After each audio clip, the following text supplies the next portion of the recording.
everyone, welcome to IP Voices, and we are FemPod.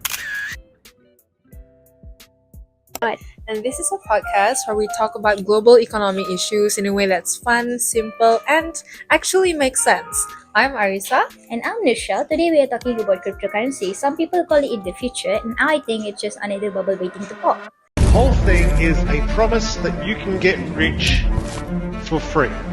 Accused of being all of these things is the world of cryptocurrencies, or the other labels associated with it. NFTs, blockchains, the story that I initially thought it was. They only make money because some other sucker lost more. Have fun staying poor. It amazes me that anybody is buying into this. They are decentralized Ponzi schemes. The only thing that you have to show is Ponzi schemes. It's all bullshit. So, here's what we'll do. We'll cover what crypto and blockchain actually are and look at why people say they can democratize finance. And then we get into the messier side. You know, the crazy price swings, which is the volatility, and scams, and the cases like the FTX collapse. So stick around to get a clear picture so you can find your own opinion.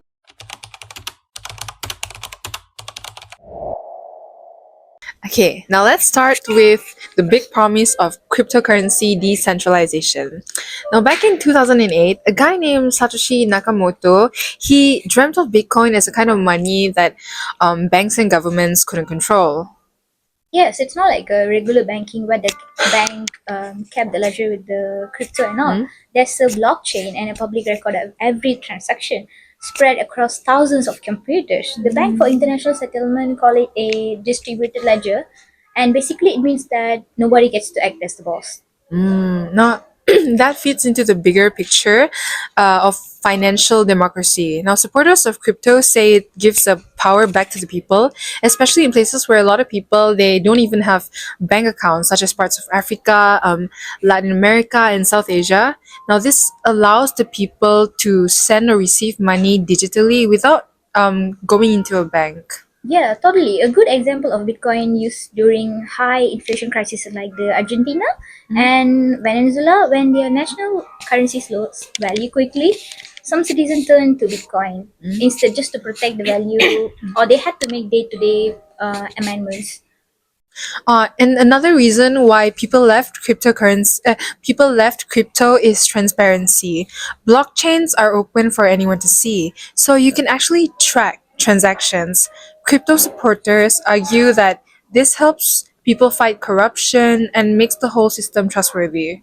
So, from this angle, crypto looks like something that pushes for fairness and inclusion, right? Something that fits nicely with ideas of domesticating finance.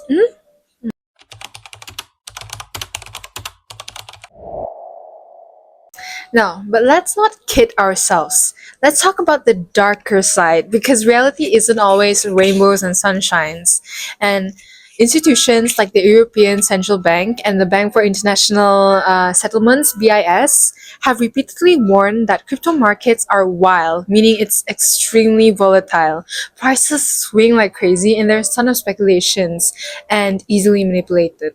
Yeah, that's because crypto prices don't follow any real-world economic logic or fundamentals. Instead, they're driven by hype, sentiments, story, and whatever is trending online. That means prices can crash as quickly as they can go up. Yeah, and take Bitcoin for example. Like in 2021, it hit nearly 69,000 US dollars, and then not long after that, it crashed below 20,000 US dollars in 2022. And that kind of swing is the definition of speculative asset. Yes, that reminds me that we also have something called whales. These are the huge investors who own massive amounts of cryptocurrency. According to the BIS research, they also have tiny numbers of wallets, hold most of the supply. When they make a move, the whole market feels it.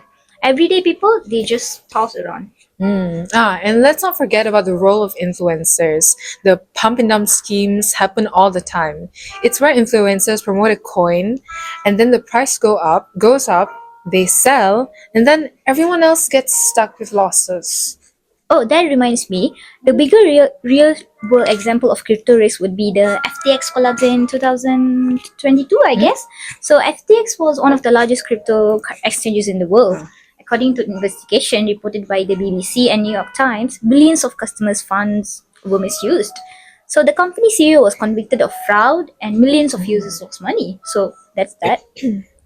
Oh, and another case is the Terra Luna crash, where an algorithmic stablecoin supposed to be stable at $1 lost nearly all of its value, and investors lost about 40 40 billion dollars, and this showed how fragile some crypto projects are. So even though crypto project talks like a big game about fairness, claiming economic democracy and stuff, the realist lands hardest on the new or inexperienced users, right? So especially younger people entering the market without proper regulation or protection. So that's that. Yeah, and guys, before we head dive deeper, let's take a breather first. Yes, we'll be right back and stay tuned. Bye bye.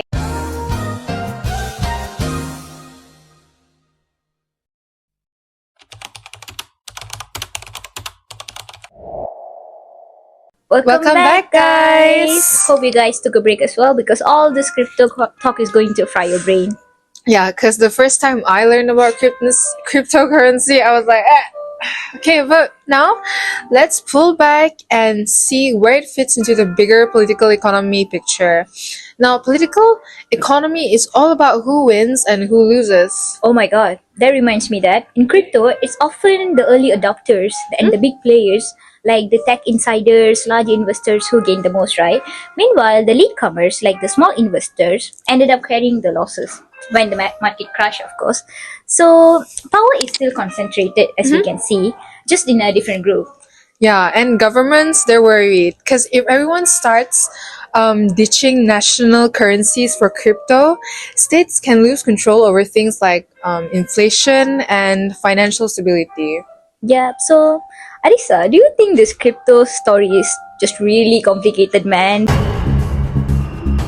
Because is it freedom or just a new way to get rich while the rest of the people take the hit? Like, that's the question we all have to ask, right? That's why we see debates happening all over the world. The US is tightening crypto regulations. The EU, they introduced the markets in crypto assets. They call it MiCA. So it's the regulations like this in countries like the Southeast Asia, like Malaysia also, are cautiously regulating trading platforms to protect investors. So yeah, crypto challenges the traditional power structures, but it also creates new ones. So yeah, crypto challenges the traditional power structures, but it also creates new ones. So, is it crypto our ticket to a democratic future, or is it just another place for wild speculation? Honestly, I think it's both. Yeah, sure. Crypto brings real innovation, decentralized systems, more access, and new ways of thinking about money.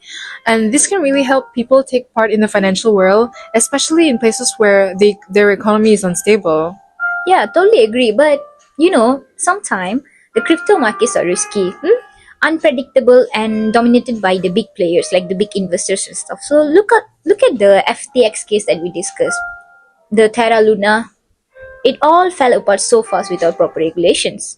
Yeah, and I guess for now, the best approach is to keep learning, stay informed, and don't get easily swept by hype, and try to see both the good and the bad sides of the technology. And guys, I fear we have come to the end of our discussion. And thanks for tuning in to IP Voices. We hope this helped you to see crypto in a more real and straightforward way. Also, don't forget to follow us on our YouTube channel and Instagram page, which calls IP Voices, to get more contents on the political economy. And that's it, I guess. Yeah. Bye. Bye.